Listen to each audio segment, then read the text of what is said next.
Hey guys, welcome back to Rad JBI. I'm JB. Follow along with us as we revalve this new 2025 Honda CRF450R Works Edition Showa shock.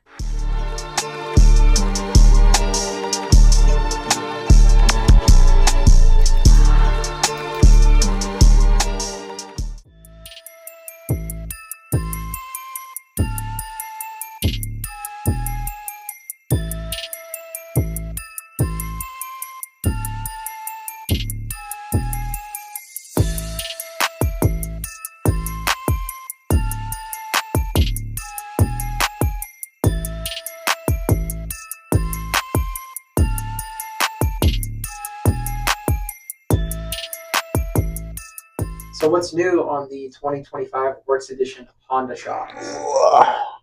Ooh, that is a well-bled shock. Honda, good job. With the obvious anodized adjuster, the blue housing for the 450, and red housing for the 250. And then also what's going to be unique inside is going to be the valving settings. The 450 having valving settings specific to that bike, and the 250 having valving settings specific to that bike as well. Beyond that, both the shocks share the commonality of the 18mm shock shaft, which is unique only to the Works Edition.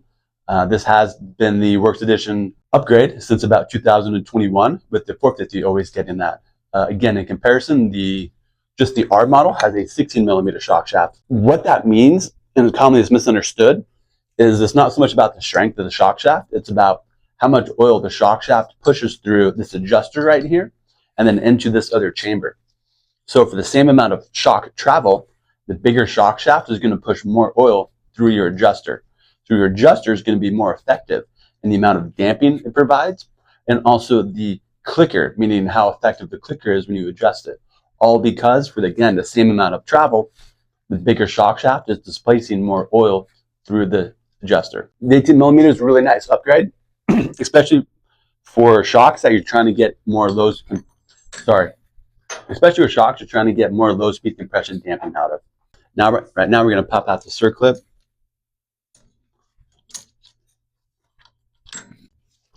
So as you can see, I actually have the spring back on, but we already have the circlip removed that holds the seal head in. And we're going to use the spring tension to pull the shock shaft assembly out of the shock body. And that'll do it really cleanly, especially on this brand new shock, because we don't want to leave any marks. We want to make it look like nobody's even been inside of it.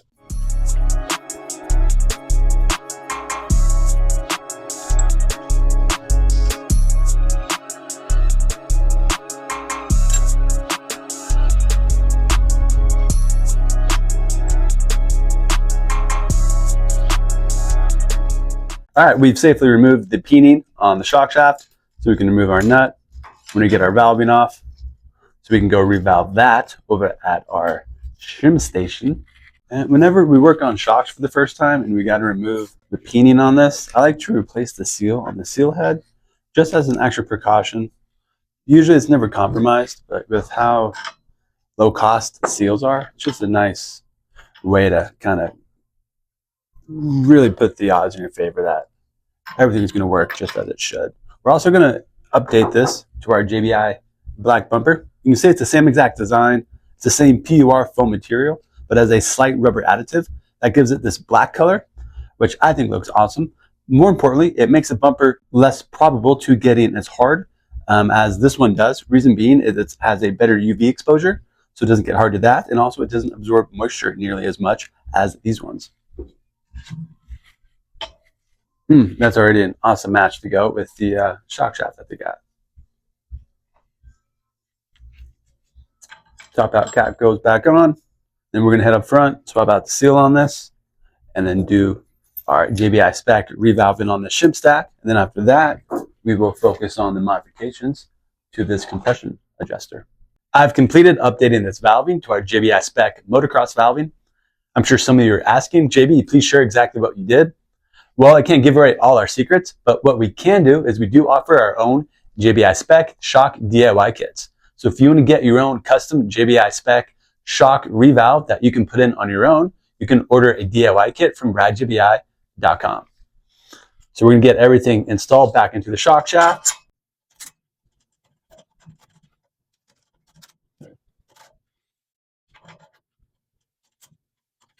Cool. We put some Loctite on this nut, and then we're going to torque it on down with our torque wrench.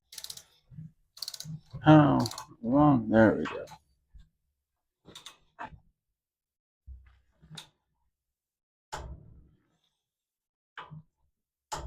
Now we have shifted our focus to the compression adjuster mechanism on the Showa shock.